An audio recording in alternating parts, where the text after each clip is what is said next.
Hey everyone, and welcome to another Game Explained discussion. I'm your host, Derek Bittner, and I'm joined today by John Cartwright to give our predictions for the upcoming Pokémon Sword and Shield info on Wednesday, August 7th. So, let's begin. And yeah, we have just a surprise announcement from Pokemon Twitter saying that there is more info coming August 7th at 9 a.m. Eastern, 6 a.m. Pacific, so quite early. Almost kind of direct times. It's basically the same time that Sakurai recently had his whole breakdown of the Dragon Quest hero, though that was a trailer. And honestly, right off the bat, this is a trailer, not a new direct or anything like that. I think this will just be a quick, easy 2 to 3 minute trailer. Yeah, I mean, they would specify if it were a direct. But there's a lot to gain here, actually, because obviously there's a lot of controversy going on about Sword and Shield. And if you remember last time they did a news drop on like Alcremie and the gym leaders, there was a lot of positivity for a couple of days, and then that kind of worn away. So if they manage to just overwhelm us with positivity, I think they might be able to counter some of the negative arguments going on at the moment. So let's hope so. But I guess, seeming as this isn't a direct, it might be on the lower end of scale. Yeah, this reminds me of the old days of Sun and Moon, where we were just getting constant updates of, hey, here's these new Pokemon and this new element and that sort of thing. It rarely went too crazy. I mean, a lot of times, I think, and big reason for it was the Alolan forms. So it was just like, hey, check out these cool new forms. It's a quick way to get easy buzz about old Pokemon. And yeah, I don't think that's why. I think that's why we're not getting too much this time. It's just sort of been a little doled out, and we don't really know that many new Pokemon yet. And technically, we only know 3 gym leaders.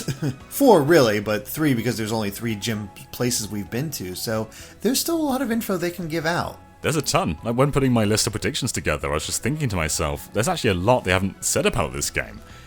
We still don't really know about like the weather conditions for one. I mean, that's not a prediction, but in the trailers we've seen it raining, we've seen it snowing, but we don't know like how dynamic that can be, or how far they're going to go with that kind of stuff. So just the games themselves, there's a lot of unknown entities that we just don't think about right now. I mean, as far as the weather is concerned, it seems like it only happens in the wild area from what we've seen. It might be kind of normal otherwise. We don't know for sure yet, so that could be a thing that changes.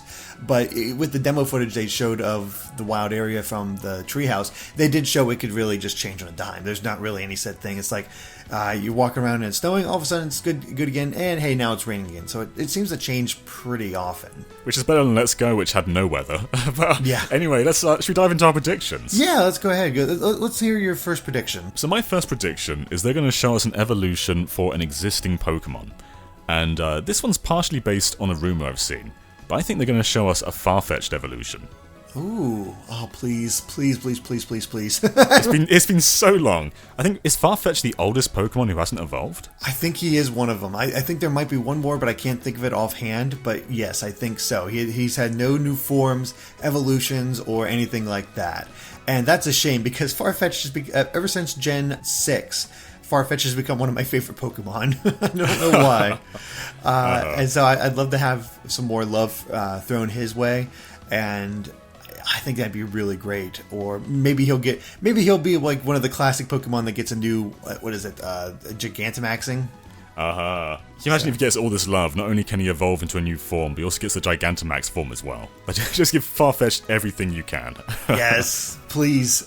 Have him dual wield his leaks and be all good. Oh, yes! Oh, I want to do it. I want to see amazing. it. For the anime fans out there, go Rono or Zoro on here. 2 leaks in each hand. 1 leak in each hand, I should say. And 1 in his mouth. So 3 leak style. I love it. Oh, I would love it so much. I mean, kind of along the same lines, I'm also predicting an evolution. I think it's time we're finally going to see the first evolutions for our starters. We're going to finally see what Sobble and all the rest are becoming. And I think it's around the time we usually find that information out. Might have been a little sooner for other generations, but it feels like the right time. Starters always get a lot of buzz, and that's just a quick, easy way to get people talking. A lot of discussion about the design, so be very curious what they turn into. And that's a big thing about choosing a starter too, is it's not just what they look like to begin with, because it's more important what they look like later, because that's how you spend time with them the most. And a lot of the time with starters, their middle evolutions are sometimes some of the uglier. Yeah. I mean, there's a few exceptions, of course, but maybe they'll be able to win us over with these ones. And I'm just trying to predict, like, trying to imagine, like, what they will turn into. Because I guess Sobble is like a, what would you describe Sobble as at the moment? Like a tadpole? I mean, kind of a tadpole, kind of a chameleon type thing. So how do you make a chameleon bigger and, I guess, more threatening? Does he keep his sobbing, or does he get more brave as he evolves? That'd be great. So that'd be amazing if every evolution just gets a bit more confident. Yeah, exactly. he's like, I'm a scared little child, but when he gets older, it's like, bring it on. You know, he's just like, surprise, it's a water fighting type. It's not firefighting, it's water fighting. Yeah. Break the trend.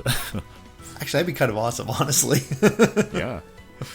Oh, goodness. What's another prediction that you got, John? Alright, so we've seen a lot about not only Pokemon, but also human characters. And they've alluded to trainer customization a couple of times. We've seen, of course, there was the Uniqlo competition that got cancelled. And I believe they've also shown a pre-order bonus with like a tracksuit. But I want to see something a bit more out there. I just want to see like, how far can we customize our characters? And can we even customize not just what they wear, but also what they actually look like, to a greater extent than usual. I know I've seen a screen of them just, the same face and the same different color variations. So I'm not sure if we'll see that or not. It'd be cool. At the very least, I hope there's a lot more variety for male trainers to pick as far as what they wear. Because a lot of times it's just a lot more limited than what the female trainers can, which is kind of understandable. There's more possibilities out there for girls as far as what they can wear. This isn't an expectation, but it'd be cool if they did what not only Animal Crossing is doing with New Horizons, but also what Mario Maker 2 does, which is basically allow any like a male or a female trainer to wear anything. So like a male trainer wearing a dress.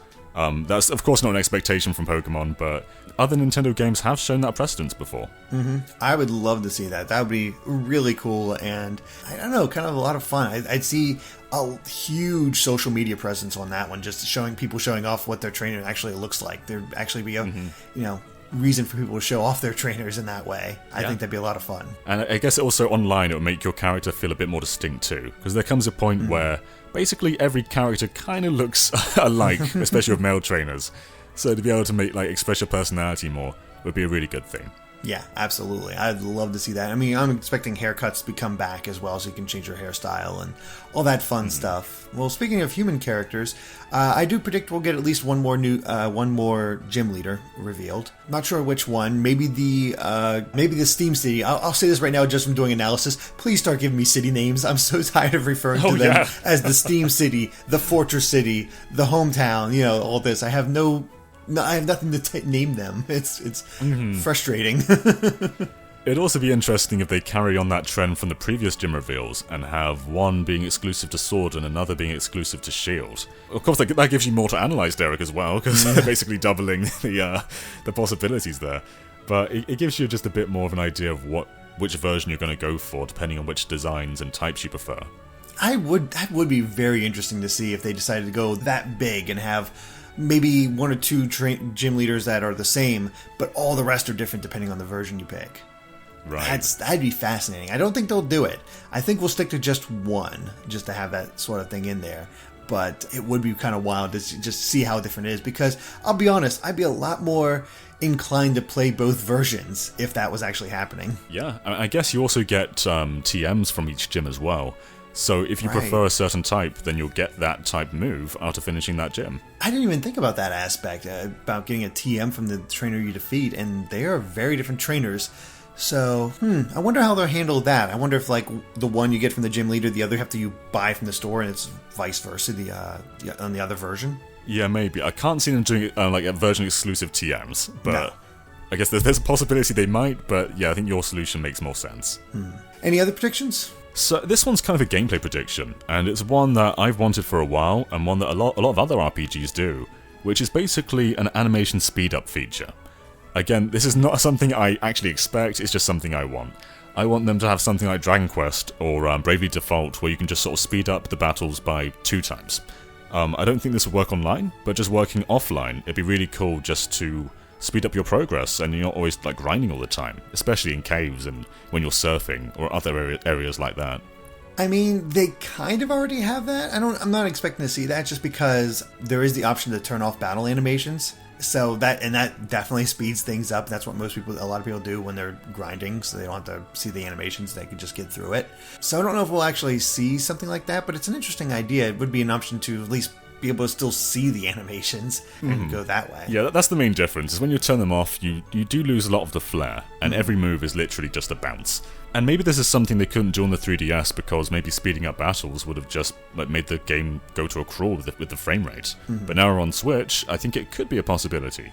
But you are right, there is already some kind of solution to that, but I think this would just give you a bit more personality while doing that. I guess for my next prediction, let's go a little wacky with this one. I'm not sure if it'll actually happen or not, but I think it'd be kind of cool. I think we might see the return of triple battles. They haven't been back really since Gen 5, and they were interesting. I don't know if they added a lot to the proceedings, but it was still kind of cool to have them and have that difference, that have both double and triple. I don't know about rotation battles, but it'd be kind of cool to see that battle type return and what you can do with it. And now we're on the Switch, there isn't really a limitation to how many Pokemon you can have on screen at once. On 3DS, it could barely handle 2 on screen. Yeah. Now we're on the Switch, we can make Pokemon giant. We can, I guess we could probably have like way more on screen at once. So yeah, this definitely sounds like something that's feasible. And it also makes me wonder if those wild encounters where like a bunch of Pokemon come on at once. Oh yeah, return too. I forget what they were called, but yeah, I remember those. Yeah. Yeah, I think those are X and Y, right? And then they ditched them in Sun and Moon. Yeah, it'd be really cool to see that return with a playable frame rate. Yeah, that'd be cool. Oh man, I don't know. I'm curious where they're going to go with this one, but I'll be honest. Everything I've seen so far, gameplay wise, has me excited. I think there's a lot of good ideas in here that I'm looking forward to trying out myself. Yeah, absolutely. I do have just one more prediction, actually. All right. And this is something I think I'd expect more from a Nintendo Direct rather than just a trailer. But it'd be cool if they were transparent and just said how many Pokemon are going to be in this game. At the moment, everyone's guessing, and there's been a lot of misinformation going around too. I've seen charts full of Pokemon that are in Sword and Shield, whereas of course, we don't know. We barely know any Pokemon that are in this game. So I don't expect them to say like every single Pokemon, but if they gave us just a solid number, I think that would give people an idea of what they're getting with this. Yeah, I think if we could get at least 600 or 700 out of the 800 plus, I think that's a good number. I think that's still a ton of Pokemon in there, more than a lot of other games have in the base game. So yeah, it's something that would be nice to have. I don't know if Game Freak or Pokemon Company will actually show that off beforehand. They kind of seem like the type to kind of keep that information close to their chest until close to release or even after release. Right. Yeah, I mean, I agree. It'd be cool if they did it, but it's still very unlikely. Yeah, we'll see what they do, but yeah, I mean, I'm not expecting this to be a huge trailer or anything like that. If I'm going to give a realistic prediction, I think we're going to get a new gym leader, we're going to get some new Pokemon, we're going to get a new evolution, probably from the starters, and that'll probably be it. Yeah, I guess we haven't seen the evil team yet, though. That could be in there. That is true. I did not think about the evil team. I kind of forgot about them. Yeah. That's because we're like 5 months into this game now, and we haven't seen anything. I haven't even seen a hint of them, really. Yeah, not really. So that would make for an interesting introduction, and they have a good luck topping Team Skull. Is all I'll say. What they need is just a good theme. You can't top Team Skull's theme. Yeah, that is true. So yeah, I'll be curious to see what they show off with this trailer, very likely trailer, and I don't know. I'm looking. It should be good. Should be good. Yeah, I'm excited. Alright, well I think that covers it for our Pokemon predictions discussion, so thank you for watching, and if you like this video, be sure to like us on Facebook and Twitter at GameXplain. And of course, be sure to subscribe to GameXplain for more on Pokemon and other things gaming as well. Until next time, bye.